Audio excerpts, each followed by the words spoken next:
You know, for our customers with refined tastes or that home that requires a little something special, we love to work with copper. We've been using copper for 20 years. This particular job, we're moving from a 5-inch K-style gutter to a 6-inch K-style gutter. But everything we do is just a couple steps above grade.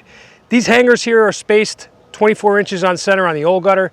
Our spacing is 18 inches. Hangers a little bit closer are going to give us a much more rigid structural system that'll uphold snow and ice and winter weather. These awesome customers are 2 years new to the house. They realized that roof line was spilling over the gutter. The original gutter was just too undersized, so we stepped them up to a 6K gutter. Works fantastic with the cedar roof. All the tannins in the cedar are very acidic, and they would burn through an aluminum system, so the house does call for copper. Our installer is in the middle of a miter install as we speak. You can see he overlapped and ran it long, and then he's going to add another piece, miter it, and then overlap, solder it in the end to make the marriage of the two pieces.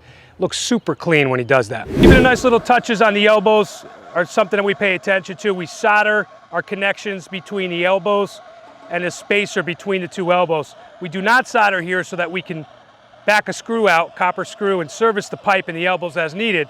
But this nice touch just makes things more solid and rugged and adds an old world flavor and flair to the aesthetic.